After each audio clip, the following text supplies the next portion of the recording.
You became like painted as like this champion of the boom bap era and the golden era of hip hop, like this savior. Did you feel that was a fair title? Was that pressure to live up to? Because obviously you're appreciative of that era, but you're from this era. At first, it was something that like I was proud of. As I started progressing through my career, I started seeing it as something that like people were using to marginalize me. You don't want anybody to tell you how to paint your picture. You know what I'm saying? You just don't want to be marginalized. Like, I don't even think it's an artist problem. I really think it's just a human being thing. With substance reduced to the outskirts, many modern rappers aren't concerned with the immortality. They're simply stockpiling as much cash and clout as they can for however long their relevance holds up.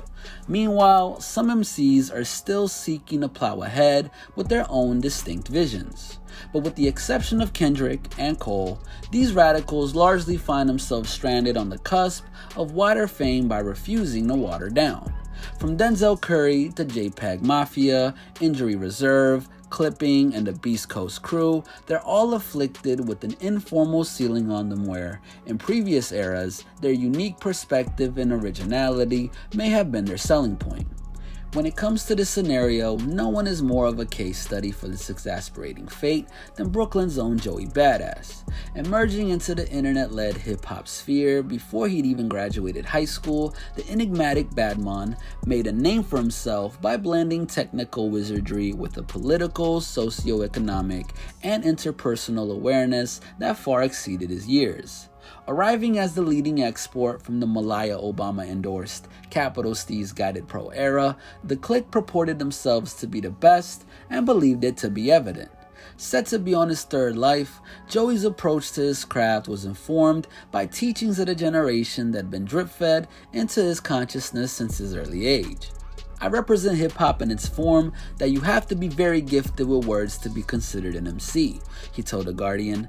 Just to even get that title is an honor. I was raised on a high standard. The people who were considered great in my household were Jay-Z, Tupac, and Nas. Granted, this is nothing remarkable and is a staple diet for countless rappers, but to Cali-based pro-era Chuck strangers, Joey's vitality comes from his vision. Joey is like a producer. He doesn't make a beat, but he produces what he wants to hear. He'll direct it. He'll even be hands-on. You'll give him the stems and he'll make his own tweaks. He's the point guard. He's our Westbrook, Curry, or Kyrie.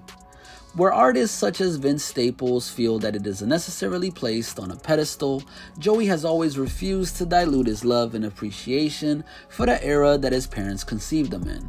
For me, the 90s were the golden age of hip-hop. 1999 was the last year of that age, and I think the last hope for real hip-hop. As an unintended consequence of his views, Joey had been regularly sold short by those who view him as a revivalist carrying the flag for a subcategory of hip-hop that's met its demise. But the reality of the situation is entirely different.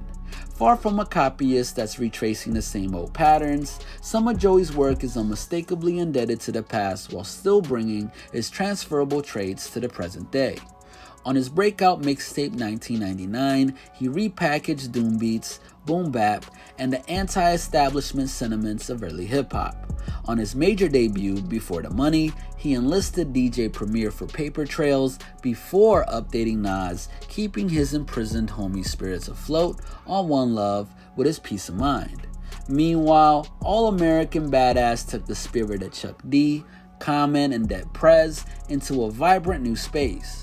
Informed by feeling like I had to do something about what's happening to influence change, this, in terms of hip-hop, has been Joey's unique selling point ever since he first emerged. Despite his awareness that he couldn't do boom bap forever, what good is the artist without growing? There are subsets of hip-hop's audience that refuse to deviate from this perception of his work. Attesting to the inalienable weight of first impression, Joey unfairly became the poster boy for a slumbering sound from the moment that he arrived as an adolescent MC with a dream. But back when he was still on the come-up, there was an infamous moment where Tyler and Odd Future, then positioned at the vanguard of brash, counterculture hip-hop, seemed to be openly mocking Joey's music on MTV Rap Fix. Whether it was his clothes or his retro-futuristic rhyming, Tyler and friends were largely dismissive. Joey, Yo, it's good, man. Ugly. Yo, that's Joey back. Joey back. Yo, you look like Squidward House. Everybody say that. Yo, Hold on. Joey, where you at right now, Joey? yo, I'm in school. You in school? Go. Yeah. No, it's Wolfgang. We don't give a about no other artist that. Earl, you seen Joey Badass's survival tactics video. What'd you think? It was all right. Hold on. It was cool. You can rap. What'd you think of the actual, you direct videos, man. What'd you think of the actual visuals that Joey put forth? I mean, I guess it was cool for him. I wouldn't use it, but keep doing your thing and stay in school. No doubt, man. Hell yeah. Years later, he'd appear on the 2016 Flognaw Carnival before Tyler and Joey finally teamed up on wax within Westside Gunn's Pray for Paris project. This may seem insignificant, but the fact that it took two stars of the same era so long to link up speaks to how long it took for the stigma of being unfairly deemed a tribute act to wash away. In the meantime, Joey found himself increasingly aggravated by today's culture. Taking to Twitter, he vented his frustrations with the frivolous, nondescript music that he hears around him. Rap is in a very trash state right now, with very few exceptions that don't even get the love and attention that they deserve. Like, where y'all souls at? Music is the most influential force in the world. Pay attention to what's being oversaturated. It says something about the generation. Sound is vibration. Not content to falling in line, unpacking Joey's status in the game and how it may be depleted compared to where he'd be if he had been working in the 90s, all comes down to where his head is at. For one thing, his purpose for making music makes him an outlier in a financially oriented time frame. Ultimately, my goal is to get people up and start making changes and living life and following your dreams, he told HuffPost. Just get up and go get it no matter what it is. Away from the philosophies that he hopes to impart, where some rappers will offhandedly dispense music to pad out their profiles, this, in Joey's mind, is a harmful trap that he refuses to be ensnared by. It's not fast food. It's not something that keeps coming. Even though I like it to be like that and my fans will like it to be like that, he told Complex during a recent interview. I just need time. I'm talking about my life. Talking about my experiences. That doesn't always happen in 6 months. Sometimes, not much happens in 6 months that's super significant to express through art. Or sometimes, you need another 6 months to even process what you just went through.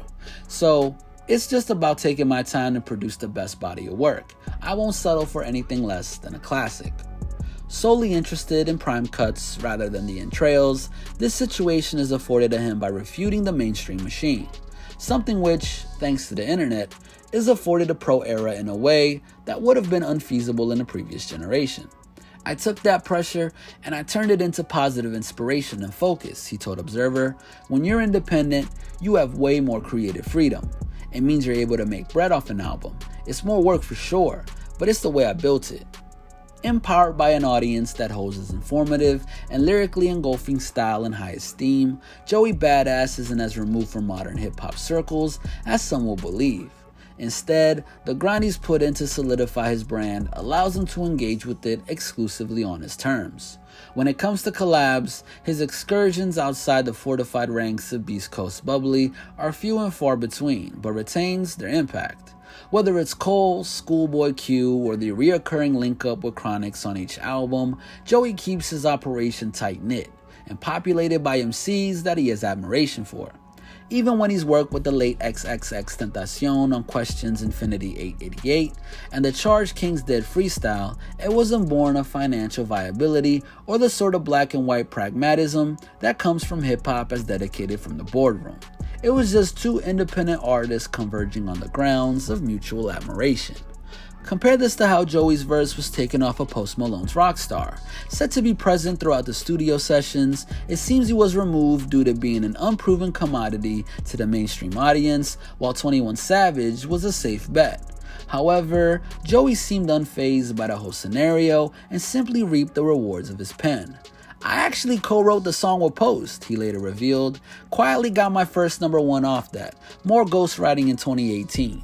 When Joey's supporters are rightfully angered by his diminished status, his tactful approach to the Post Malone incident encompasses Joey's outlook on his life and career. Unencumbered by the classic industry machine and free to release what he wants when he wants, Joey is content with his position and believes his presence is being felt in ways that outweigh the Billboard prominence. Known to speak with an unflinching honesty in his bars, Joey feels that he is now breaking ground for older MCs in the way that they'd ignited his passion all those years ago.